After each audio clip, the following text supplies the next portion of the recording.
సాదృశ్యం, పశువుల పాక జీవితానికి సాదృశ్యం. ఎవరి జీవితంలో కంపు కొట్టే జీవితం ఉందో, ఎవరి హృదయంలో భయంకరమైన అలవాట్లతో నిండి ఉన్నారో, ఎవరి హృదయం అనేటువంటి పాక అంత గలీజ్గా రొచ్చుగా, వీడెందుకు పుట్టాడురా, వీడు పుట్టకపోతే బాగుండురా, వీళ్ళంటాడు మరలా భూమి మీద నేను చూడలేదురా, ఇలాంటిదా అలాంటిదా, అయ్యో అని చెవులు మూసుకొని అమ్మో వాళ్ళ వైపు చూడొద్దు, అమ్మో వాళ్ళని నా వైపు వస్తున్నారు అంటూ తప్పుకునే వారు ఎవరు ఉన్నారా? అయితే అలాంటి వారికి యేసు ప్రభువు పుడితే జీవితం ఎలా అయిపోద్ది చెప్పండి? ఆశీర్వాదకరంగా అదొక రకమైనటువంటి సుగంధ తైలం బోలము కన్నా కూడా బంగారం చాలా విలువైనది. ప్రియులారా, ఇలాంటి విలువైన జీవితం పాకలోకి రావాలి. పాక అనే మీ హృదయాలు ఒకప్పుడు ఇలాంటోడు అలాంటోడు అలాంటిది ఇలాంటిది అనుకున్న వారి జీవితంలో, వారి హృదయంలోకి, వారి మనస్సులోకి దేవుడు ఎప్పుడైతే ఎంటర్ అవుతాడో, ఆహ్వానిస్తారో, శుభ్రమైపోతే మంచి వాసన. అప్పుడు ఏమంటారంటే, ఆహా ఎంత మంచోడు, ఒకప్పుడు ఎలా ఉన్నాడు ఇప్పుడు ఎలా ఉన్నాడు. అదే అండి దేవుని యొక్క పుట్టుక దినం. ఏంటంటే ఆయన పశువుల పాకని శుభ్రం చేసినట్టుగా, ఆయన పుట్టగానే పశువుల పాక అంతా కూడా చాలా నీట్గా తయారైనట్టుగా నీ హృదయం అనే ఆ పాక కూడా క్లీన్ అవ్వాలి. క్లీన్ అవ్వాలంటే ఎవరికి స్థలం ఇవ్వాలి? యేసయ్యకి స్థలం ఇచ్చింది పశువుల పాక. అద్భుతంగా ఆశ్చర్యకరంగా మారింది, సువాసనగా మారింది, విలువదిగా మారింది. చాలా సాంబ్రాణితో, సుగంధ తైలంతో, బంగారంతో విలువ గల పాకగా ఈనాటికి ఆ పాకకి పేరు వచ్చింది. దేవుని స్తోత్రం. ఇప్పుడు చెప్పండి, పశువుల పాక క్రీస్తుకు స్థలం ఇచ్చి, వింటున్నారా? స్థలం ఇచ్చింది, అద్భుతంగా మారిపోయింది. అలాగే నీ హృదయమనే జీవితం, నీ హృదయమనే పాకలోకి యేసయ్యని ఇప్పుడైనా ఆహ్వానించి స్థలం ఇస్తే రేపే బాప్తిసం పొందుతాం. దేవునికి స్తోత్రం. అందుకోసం వచ్చాడు దేవుడు, మన జీవితాలు మార్చడానికి, మన ఆలోచనలు మార్చడానికి, మన ప్రవర్తన మార్చడానికి, మన తలంపులు మార్చడానికి, టోటల్ గా నొత్తు నుంచి అది కాలు పాదముకున్న ప్రతి విధమైనటువంటి దుర్మార్గమైన పనులు రాత్రి నేర్చుకున్నాం. ఏమని? ఎవడు ఈ దేవుణ్ణి తెలుసుకోడు, ఎవడు యేసయ్య గురించి తెలియదు, ఎవరికి యేసయ్య జననం గురించి తెలియదు, యేసయ్య ఎందుకు వచ్చాడన్న సంగతి ఎవరికి తెలియదు, వాళ్ళు ఎలాంటి వాళ్ళు అవుతారట? దుర్మార్గులు అవుతారంట. చెడ్డవారు, మార్గం తప్పిపోయిన ప్రియమైన దేవుని బిడ్డలారా, వారి మార్గం తప్పిపోయినదిగా, వారి మార్గం తప్పిదారులో ప్రియులారా, మార్గం అంతా వంకరగా. అందుకనే దేవుడు ఏమన్నాడు? సర్ప సంతానమా, దుష్ట సంతానమా. సర్పం ఎలా నడుస్తుంది చెప్పండి? వంకరగా. మానవుని జీవితంలో కూడా వంకర జీవితం ఉంది. ఆ వంకరని సరిచేయడానికి వచ్చాడు. ఆ భయంకరమైన పాపాన్ని పరిశుద్ధంగా మార్చడానికి వచ్చాడు. ఆ భయంకరమైన దుర్మార్గతను తొలగించి, దుష్టుని తొలగించి, దుష్ట తలంపుల నుంచి విడిపించి పరిశుద్ధునిగా, పవిత్రునిగా, యథార్థవంతుడిగా, నిర్దోషిగా, నిరపరాధిగా, సువాసన వెదజల్లే వ్యక్తిగా మార్చడానికే ప్రభువైన యేసుక్రీస్తు వారు వచ్చారు. దేవునికి స్తోత్రం. పుట్టినది రోజు నా మదిలో నా వృద్ధిలో లాలి లాలని పాడాలి, జోజో లాలని పాడాలి, మారో మనస్సు పొందాలి, క్రీస్తులోనే సాగాలి. దేవుని స్తోత్రం. జీవితం ప్రియుల యేసయ్యలోకి ఎవడొస్తాడో కాగా ఎవడైనను. దేవుని స్తోత్రం. ఏమర్థమైంది? కాగా ఎవడైనను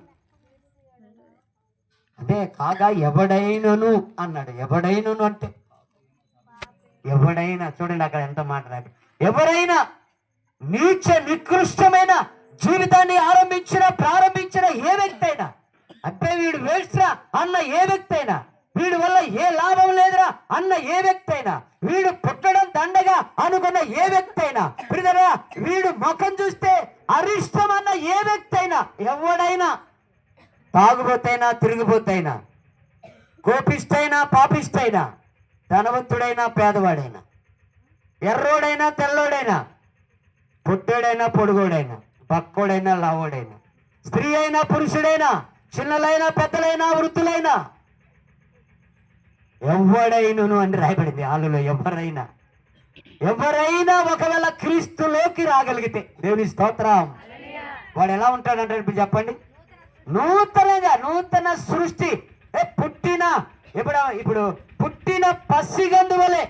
వాడికి ఏమైనా పాపం తెలుసా? పుట్టిన పసిగందుకి పాపం తెలియదు, మోసం తెలియదు, అన్యాయం తెలియదు, అక్రమం తెలియదు, కక్ష తెలియదు, ఈర్ష్య తెలియదు, ద్వేషం తెలియదు, పాపం తెలియదు, పగ తెలియదు, ఏది తెలియదు. అలాంటి స్వభావం అంటే నూతన సృష్టి, కొత్తగా జన్మించిన వాడు అని. దేవుని స్తోత్రం. ఎవడైనాను ఏ రకమైన వ్యక్తి అయినా పర్లేదు, ఎలాంటి ఆలోచనలు తారుమారులో ఉన్నా పర్లేదు, దుర్మార్గమైన పనులు ఉన్నా పర్లేదు, కానీ యేసయ్యలోకి నువ్వు రాగలిగితే, అందుకనే ఆయన భూమి మీదకి వచ్చాడు. భూమి మీదకి వచ్చిన కారణం ఇదే. ఎవడైనా ఆయన తెలుసుకొని, ఆ సంగతి తెలుసుకొని, ఆ క్రీస్తు యొక్క జననాన్ని తెలుసుకొని, ఎందుకు పుట్టాడన్న సంగతిని తెలుసుకొని ఆయనలోకి ఎవడైనా వస్తే కొత్తగా మార్చబడతాడు. దేవుని స్తోత్రం. నేనంటాను ఆశ్చర్యంగానే ఉన్నావు, అందరితో అది ఇది అనిపించుకున్నావు. రేపు తెల్లవారుగానే కొత్తగా చూడండి అలాంటి మాటలు, అలాంటి చేష్టలు, అట్లాంటి కార్యక్రమాలు, అటువంటి ప్రవర్తన, ఇంకా పారిపోయి ఎలా ఉంటాడు. అరే ఏంటిరా వీళ్ళు ఇలా అయిపోయాడు, అమ్మా ఏమంటారు, అరే ఏంటి ఇలా అయిపోయావు, ఏంటమ్మా ఇలాగైపోయావు, ఏంటే ఎలాగైపోయావు, ఎలా అయిపోయావు, నీ ఆలోచనలు మారిపోయినాయి, తారుమారైపోయినాయి. విచిత్రం, వింత, ఒక విచిత్రం. నా హృదయము వింతగా మారేను, నా హృదయము వింతగా మారేను, నాలో యేసు వచ్చినందున, నాలో యేసు వచ్చినందున, సంతోషమే సమాధానమే, సంతోషమే సమాధానమే, చెప్పనా సత్యమైన సంతోషం, చెప్పనా సత్యమైన సంతోషం. ఈ సంతోషము నీకు కావలనా, ఈ సంతోషము నీకు కావలనా, నేడే యేసు నొద్దకు రాము, నేడే యేసు నొద్దకు రాము. దేవుని స్తోత్రం. నిన్ను, నీ స్వభావాలను మార్చడానికి, నీ పాక లాంటి రొచ్చు కలిగిన నీ పాక లాంటి హృదయాన్ని, గలీజైనటువంటి నీ జీవితాన్ని మార్చడానికి వచ్చాడు దేవుడు. ఇంకా నువ్వు మారకపోతే 2025 గడిచిపోతా ఉంది, ఇంకా మారట్లా. 20 సంవత్సరాలు దాటిపోయింది. బాల్య దినాలను సృష్టికర్తను గుర్తు తెచ్చుకో. ఆయన ఎందుకు వచ్చాడు? నీ దుర్మార్గతను తొలగించడానికి, నీ పాత స్వభావాలను తొలగించడానికి, నీ రొచ్చు, నీ గలీజ జీవితాన్ని అంతా బాగు చేయడానికి, నిన్ను ఒక పరిశుద్ధునిగా నిలబెట్టడానికి దేవుడు వచ్చాడు. దేవునికి స్తోత్రం. యేసయ్య వచ్చిన విధానం ఇదండి. కాబట్టి ప్రియదలరా, ఇంకో మాట మీకు జ్ఞాపకం చేస్తాను. మనం తెలుసుకున్న దాంట్లో యేసయ్య వచ్చిన ఆయన పేర్లు తెలుసు. 1 ఆలోచనకర్త, 2 ఆశ్చర్యకరుడు, 3 నిత్యము ఉండే తండ్రి. ఇవన్నీ చెప్పుకోవాలి కానీ సమయం లేదు మనకి. కానీ ఈ విషయంలో ఒకసారి 29 కీర్తన 11వ చరణంలో దేవుడు మాట్లాడిన మాట. అందుకనే మత్తయి సువార్త 1:21 ఉంది, తానే తన ప్రజల పాపములను తొలగించి, తానే తన ప్రజల దోషమును తొలగించి, తానే తన ప్రజల దుర్మార్గతను తొలగించి, తానే తన ప్రజల నిత్య నరకాన్ని తొలగించి, తానే తన ప్రజల శాపనార్థమైన జీవితాన్ని తొలగించి, ఇప్పుడు ఏం చేస్తాడంట? రక్షించడానికి వచ్చాడు. దేవునికి స్తోత్రం. ఎవరయ్యా ప్రజలంటే మనమే. అపవాదం ద్వారా వచ్చిన ప్రజలమందరూ కూడా, ఒక మనుష్యుడు ద్వారా లోకానికి పాపం వచ్చింది. ఒక మనుషుడి ద్వారా పాపం పోయి పరిశుద్ధుడిగా మారడానికి అవకాశం వచ్చింది.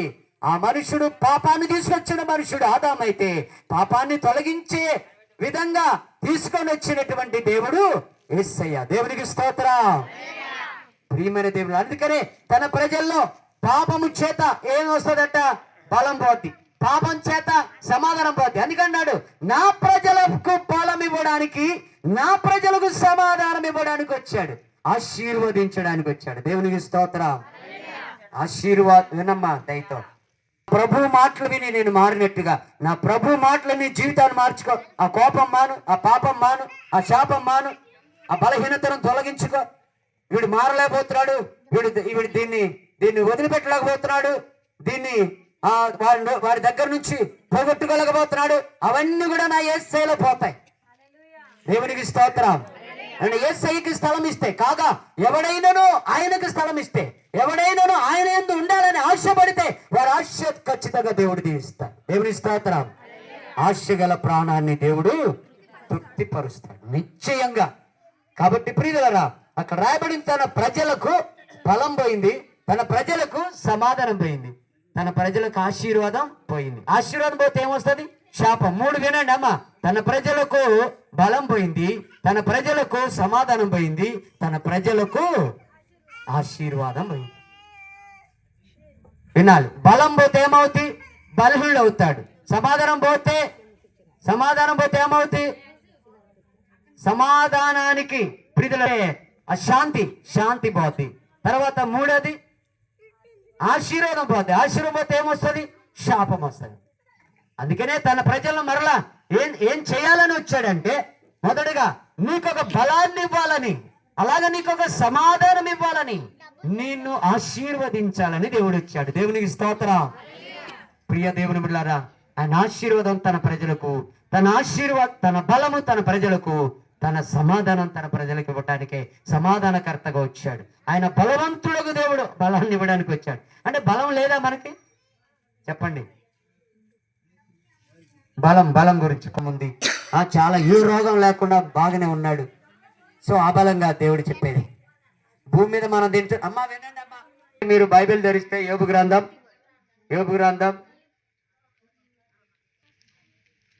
సర్వశక్తుడగు నాలో సరే 9:4 తెలివి గల దేవుడు, అధిక బల సంపన్నుడు. హల్లెలూయా.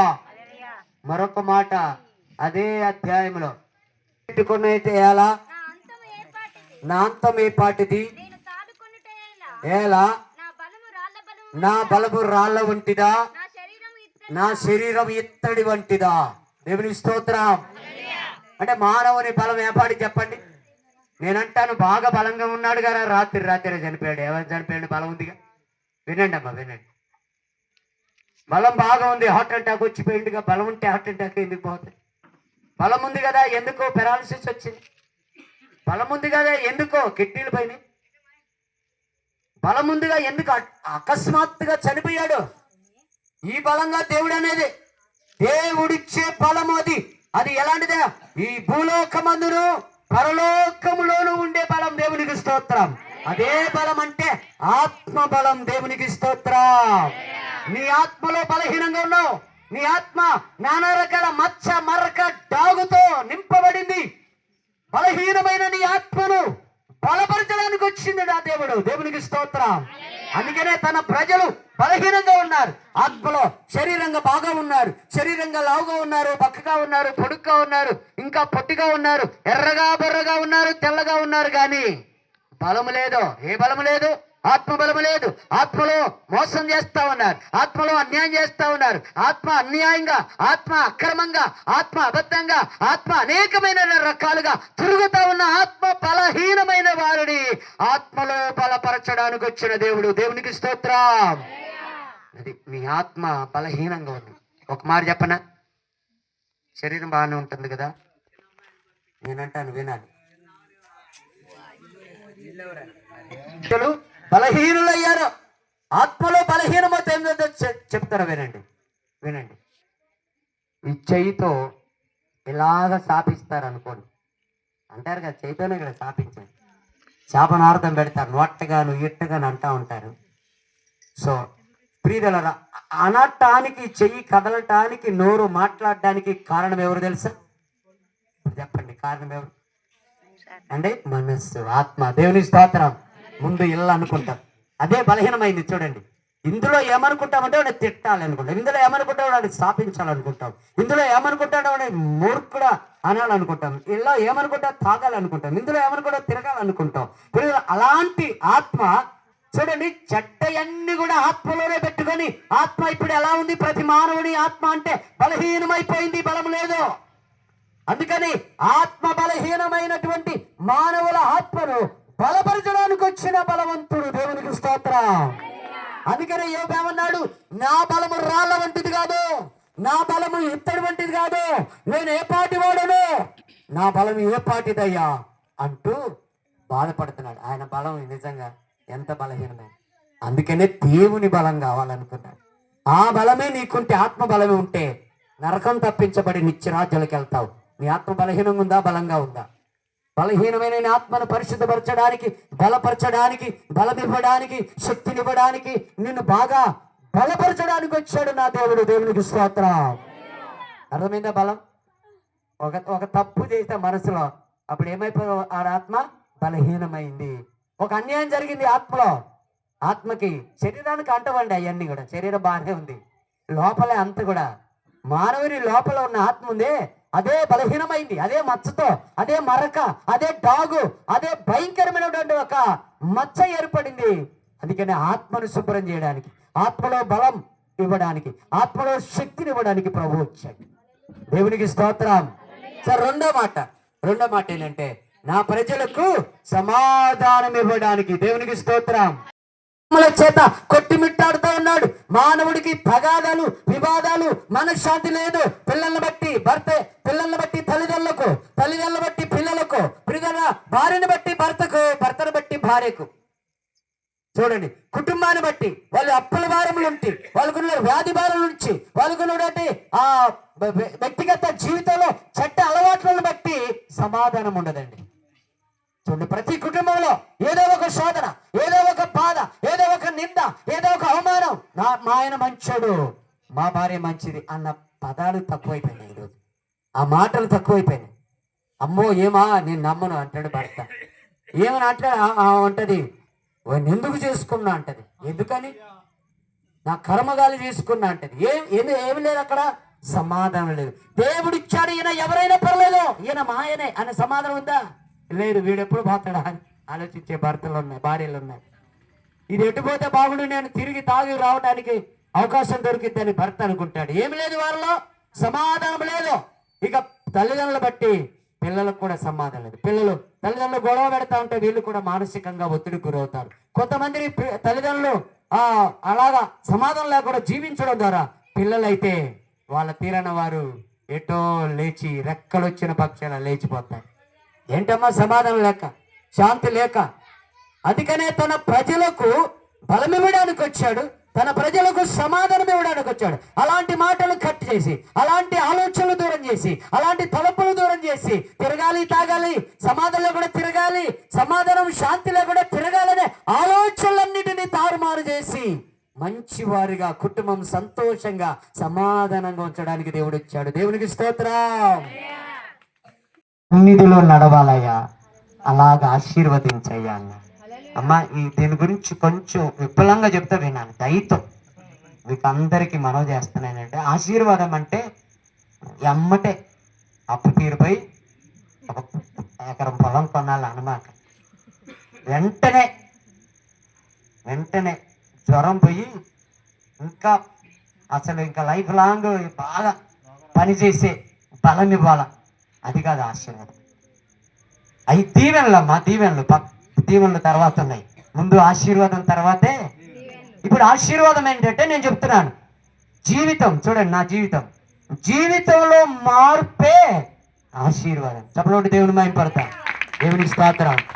ఇప్పుడు ఆశీర్వాదం ఎలా అడుగుతున్నాడు దావీదు చేసిన ఒక్క పాపం ద్వారా తప్పులన్నీ ఒప్పుకొని, ఆ తప్పంతా ఒప్పుకొని, కన్నీటితో ప్రార్థించి, పొరలాడి ఏడ్చి ఇంకా చెయ్యను అంటూ జీవితాన్ని అంతా మార్చుకొని, ఇక అప్పుడు అంటున్నాడు, నేను మారే ఆశీర్వాదం పొందుకున్నా. అంటే జీవితంలో మారిపే ఆశీర్వాదం. అప్పుడు ఏమన్నాడు, నేను నా కుటుంబం నీ సన్నిధిలో ఉండాలి. నీ సన్నిధిలో ఉండేవాళ్ళు ఎవరు చెప్పండి?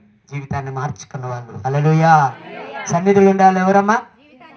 వాళ్ళే ఆశీర్వాదం పొందిన వాళ్ళు. అంటే జీవితాలలో తప్పు ఉండి, జీవితాల్లో పాపం ఉండి, జీవితాల్లో రోగం ఉండి, అంటే పాపరోగం ఉండి, జీవితాల్లో అనేకమైనటువంటి ఆ దోషాలు, నేరాలు అన్ని మూట కట్టుకొని ప్రభు సన్నిధికి రాలేరమ్మా. ఇంకో మాట కూడా చెప్తున్నా, ప్రభు సన్నిధికి వస్తూ చిన్న దోషాలు కూడా చేసేవాళ్ళు ఉన్నారు. వాళ్ళ కర్మ వాళ్ళు ఇంకా ఆశీర్వాదం పొందరు. దేవునికి స్తోత్రం. నేను అంటాను, దేవుని సన్నిధిని దావీదు ప్రార్థన చేశాడు, ప్రభువా దయచేసి నేను నా కుటుంబం నిత్యము నీ బ్రతుకున్నంత వరకు నీ సన్నిధిని ఉండేటట్లు ఆశీర్వదించు. దేవునికి స్తోత్రం. సన్నిధిలో ఉండాలంటే ఆశీర్వాదం పొందాలి. ఆశీర్వాదం అంటే జీవితంలో మార్పు. నీ చెయ్య సరిగా చాపించకుండా ఆశీర్వదించాలి. నీ నోరా హల్లెలూయా అనే ఈ నోరే బండబూతులు మాట్లాడుకుని ఉండాల. నీ కాళ్ళున్నాయా పాపానికి అది పరుగులెత్తేది, ప్రభు సన్నిధికి మంచి పనికి పరుగులెత్తాలా. ఇదాని జీవితం అన్న, ఇదే ఆశీర్వాదం అంటే జీవితంలో కళ్ళ నుండి తల నుండి అరికాలు పాదములకున్న అవయముల్లో గొప్ప మార్పునే దావీదనడు ఆశీర్వాదం. హల్లెలూయా. ఈ ఆశీర్వాదం మనకి ఇవ్వడానికి వచ్చింది. అంటే మనం ఆశీర్వాదం లేకపోతే ఏమొస్తుందంట? శాపం. అంటే శాపం దేని వల్ల వస్తుంది? పాపం వల్ల. శాపం దేని వల్ల వస్తుంది? పాపం వల్ల. ఆశీర్వాదం దేని వస్తుంది? మార్పు వల్ల. జీవితంలో మార్చుకుంటే, నీ నడక మార్చుకుంటే, నీ ఆలోచనలు మార్చుకుంటే, నీ నోరు మార్చుకుంటే, నీ తప్పులు మార్చుకుంటే వచ్చేది ఆశీర్వాదం. ఆ తర్వాత జీవితం ఏమైపోద్దా? ఈ రీతంగా ఉండు, నిన్ను దేవుడు దీవిస్తాడు. హల్లెలూయా. ప్రియతల అందుకనే దయచేసి ఇంకో మాట అక్కడ ఉంది, చదువు ఇంకో మాట కింద. నా కుటుంబం ఆశీర్వదించినట్లు యెహోవా నా ప్రభువా, నాయనా తండ్రి ప్రార్థన చేస్తా. తండ్రి నాయనా నీవు సెలవిచ్చినట్లుగా నీ ఆశీర్వాదము పొందుకొని నా కుటుంబం ఆమేన్. ఇక నా కుటుంబంలో తాగుడు వస్తాయా, నా కుటుంబంలో గొడవలు వస్తాయా, నా కుటుంబంలో చాపిళ్ళు వస్తాయా, నా కుటుంబంలో తెయ్యాల ఆలోచనలు అవ్వయ్యా, నా కుటుంబంలో దుర్మార్గ పనులు వస్తాయా, నా కుటుంబంలో ఏ అన్యాయమో నా ఇంటికి రావద్దయ్యా. నేను యథార్థంగా ఉంటానయ్యా. మంచి మార్పు నా కుటుంబం నిత్యము నా కుటుంబంలో ఉండినట్లు ఆశీర్వదించన్నాడు. దేవునికి స్తోత్రం. అందుకనే క్రైస్తవ కుటుంబాలు ఆశీర్వదించబడ్డ కుటుంబాలు. దీవెనలు కాదు, ఆశీర్వాదాలు ఫస్ట్. నేనేమంటాను, అందుకనే ఈ చివరి మాట కూడా చెప్తున్నా. దీవెనలు ఉంటాయి, దీవెనలు వస్తాయి, కొన్నిసార్లు ఆపు చేసినా పర్లేదు. దీవెనలు రాకపోయినా పర్లేదు, కానీ ఆశీర్వాదం కంపల్సరీ రావాలి. ఆశీర్వాదం తప్పనిసరిగా రావాలి. ఆశీర్వాదం నొందిన వాడే పరలోకాలకు వెళ్తాడు. ధనం ఉన్న ధనవంతుడు ఎక్కడికి పోయేది చెప్పండి? అంటే ఒక ఆమె కంట పిల్లలు లేరంట, పిల్లలు లేరు 10 సంవత్సరాలు ప్రార్థనిస్తే దేవుడు ఇచ్చాడంట. ఆ 10 సంవత్సరాలు కరెక్ట్గా వచ్చింది. పిల్లలు అయిన తర్వాత ఇంకా ఆ డెలివరీ టైంకి 1 నెల 2 నెలలు ఆగిపోయింది. ప్రసవించింది 3 నెలలు ఆగిపోయింది. తర్వాత అన్నప్రసవం మళ్ళీ 6 నెలలు ఆగిపోయింది. ఆ తర్వాత సంవత్సరం మొదటి బర్త్డే ఆగిపోయింది. అసలు పూర్తిగా ఆగిపోయి పిల్లనే చూసుకుంటుంది. అంటే ఇట్లాగ దీవిస్తే దేవుని సన్నిధికి రారు. అందుకనే దేవుడు తెలిసి ఎప్పుడు దీవించాలి. అందుకని కొన్నిసార్లు మనకు దీవెనలు వస్తే దేవుని మర్చిపోతాం. భక్తుడైన ఆగురు ఏమన్నాడు తెలుసా? 30 సామెతలు చదవండి. 30 సామెతలు ఒకటి చదువుతారా? 30 సామెతలు 1-2 చదవండి తొందరగా. 30 సామెతలు 1-2 చదువు. ఆగూరు కలిగిన మాటలు ఇవే. ఆ మనుష్యుడు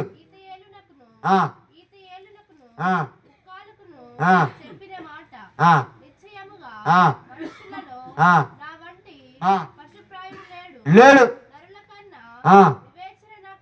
లేదు. జ్ఞానాభ్యాసము చేయుదును, పరిశుద్ధ దేవుని గురించిన జ్ఞానము పొందలేదు. ఆకాశమునకు ఎక్కి మరలా దిగిన వాడే వెళ్ళాడు, గాలిని పట్టుకున్న వాడే వెళ్ళాడు, బట్టలో నీళ్లు నిలిపిన వాడు లేడు, భూమి యొక్క దిక్కులన్నిటినీ స్థాపించిన వాడు నువ్వే యేసయ్య అంటాడు. చివరిగా ఆగురు ప్రార్థన అని చూడండి, 7వ వచనము 6వ వచనం. నేను ఒక మనవి చేస్తున్నాను అంటాడు చూడండి. దేవా నేను నీతో 2 మనవులు చేసుకొచ్చున్నాను. రెండు ప్రార్థనలు చేస్తున్నానయ్యా. నేను చనిపోక ముందే వాటిని నాకు ఇవ్వయ్యా. 2 మనవులు 2 దీవెనలు నాకు ఇవ్వమని ప్రార్థన చేశాడు. ఆ 2 దీవెనలు చూడండి, మీరు వినాలి ఈరోజు. వ్యర్థమైన వాటిని అబద్ధాలు నాకు దూరంగా ఉండు. ఏం మనవి చేస్తున్నాడు చూడండి. మనం చేయాలా, మనం కూడా చేయాలా. ప్రియుల ఆశీర్వాదం అంటే వ్యర్థమైన వాటిని మనిషిని మనసును పాడు చేసే వాటిని, నీ పేరును నీ ఊరును నీకున్న ఇంటిని చెడగొట్టే వాటిని దూరంగా ఉంచు. అదే ఆశీర్వాదం. ఇంకా పేదరికమునైనను, ఇంకో అంటాడు, పేదరికమైనను ఐశ్వర్యమునైనను నాకు దయచేయకము. నాకు వద్దు ప్రభువా, తగినంత ఆహారము నాకు అనుగ్రహించు అని. ఎక్కువైన ఇవన్నీ కూడా నేను చెప్తావేనండి, చదవటం నేను చెప్తాను. ఆయన మనవి చేశాడు, నాకు దుర్మార్గత, అవినీతి, అక్రమం, మోసం, అబద్ధాలు, దొంగతనం నాకు దూరం చేయి.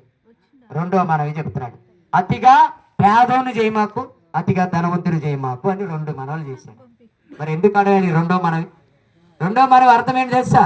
మొదటి మనవి ఏంటంటే అన్ని దుర్మార్గులు పక్క పెట్టబా, పరిశుద్ధంగా ఉండాలి, మంచి కోరాడు. రెండోది ఏం కోరాడంటే అతిగా పేదవాడు, గట్టిగా పేదవాడు అయితే ఏం చేస్తాడు? పేదోడినైతే ఆయన అన్నాడు, పేదోడినైతే అక్కడ ఎక్కడో అబద్ధం ఆడి మోసం చేసి అన్యాయం చేసి సంపాదించి నీకు పేరు తెస్తా ప్రభా, చెడ్డ పేరు, అది వద్దు ప్రభా అన్నాడు. తర్వాత అతిగా ధనవంతుడిని నా చేయమాకయ్యా, ధనవంతుని చెప్తే ధనవంతం వచ్చాక దేవుడు ఎక్కడున్నాడే అనొచ్చేమో ప్రభా, నిన్ను ఎదురిస్తాను ప్రభా, నిన్ను అవమానపరుస్తాను, నాకు వద్దు ప్రభా అన్నాడు. అర్థమైందా? కాబట్టి ప్రియులారా, ధనాలు కాదు మనకు కావాల్సింది. ఫస్ట్ కోరిన మనమేం తెలుసా? నా నుండి దూరంగా ఉంచి. ఏంటవి? దుర్మార్గత, అపరిశుద్ధత, అన్యాయం, అక్రమం, అమ్మ ఇవన్నీ కూడా మనం దూరం చేయడానికే ప్రభు నీకోసం, అది ఆశీర్వాదం వేయడానికి వచ్చాడు. అవునా కాదా?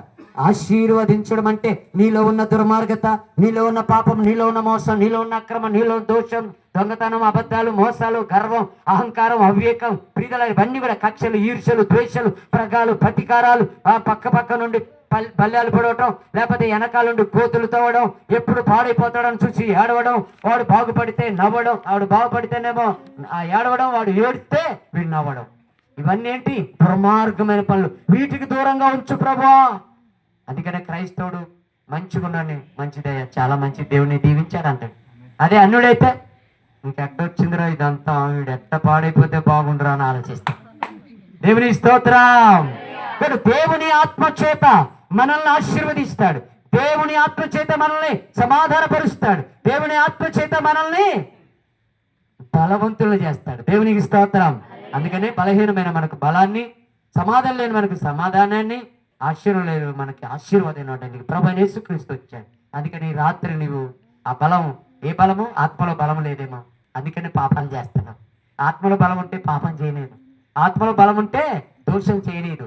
అందుకనే నీ ఆత్మ బలహీనమై అనేకమైన చేస్తున్నావు కదా, ఇప్పటికైనా మారు. నీ ఆత్మ బలం దేవుడు ఇవ్వడానికి వచ్చాడు. హల్లెలూయా. అందుకనే దేవుడు అన్నాడు, నేను ఇనుము వంటి రాళ్ళ వంటి బలం నాకు లేదు ప్రభు, నాకు అవసరం లేదు అది. కానీ ఆత్మ బలం ఏమైనా, ఏ బలం కావాలి చెప్పండి మీకు? ఆత్మ బలం. అది యుగ యుగములు ఇక్కడ అక్కడ జీవిస్తుంది ఆ బలంతో. కాబట్టి ప్రియుల బలహీనమైన మనల్ని బలం ఇచ్చడానికి దేవుడు వచ్చాడు. దేవుని స్తోత్రం.